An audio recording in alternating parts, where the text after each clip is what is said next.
T.S. Kelly. I'm sitting next to what's typical in over 50% of households today. I've got a PS3, I've got an Xbox, DVR, Apple TV, a Roku box. Some combination exists in most homes today. There's a growing confusion of how these devices are impacting the media and marketing landscape.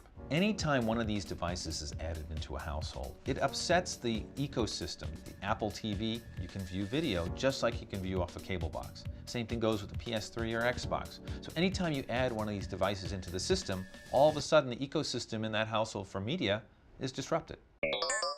The challenge we have as an industry is how to measure all that stuff. There are roughly 115 million TV households in total. Nielsen measures all that activity from their 25,000 household panel. That was okay back in the 80s and 90s when there were a handful of networks, but today, with so many devices, it's getting a little challenging for 25,000 households to measure such fragmented activity. For example, the Xbox, 40% of all activity on that device is non-gaming. That's much more important to marketers than whether or not the household has one device or another.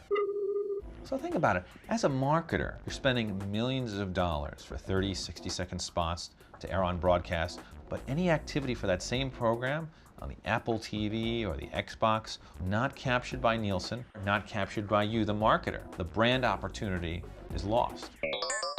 According to Nielsen, there was a 23% increase in households with broadband, but without cable. However, Nielsen also states that despite being up 23% from last year, these cord cutters still represent less than 5% of all TV households in the United States. No matter which number you wish to believe, Nielsen or one of the other reputable sources, these devices are siphoning attention, taking away precious hours of viewing time from the cable box. Each device desires to be the hub, the center of a consumer's media universe.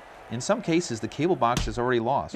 In many homes, however, they still sit side by side with Roku and Xbox. We need to be learning as much as possible about these cohabitating households. For example, 2.8 million Apple TVs were sold in 2011. The challenge we have is that Apple TV data is sitting with Apple. Nielsen may have the set-top box data, but we don't intermingle those two data sets. So it's very difficult to get a complete picture of what's going on in the household when all these devices are working simultaneously. Let's face it, TV's not going away. Matter of fact, more TV is consumed today than ever before. However, media behavior will continue to evolve. Consumers are quickly learning to use alternate means to watch movies and TV. That's what all these boxes are about. So forget the cord cutters. That same behavior is happening in a larger group. Coming up in 2012, Google TV 2.0, Apple TV 3.0, perhaps a PS4, countless touchscreen devices, millions of apps. It's absolutely critical that we understand the consumer behavior of the current crop of devices before the new ones start showing up.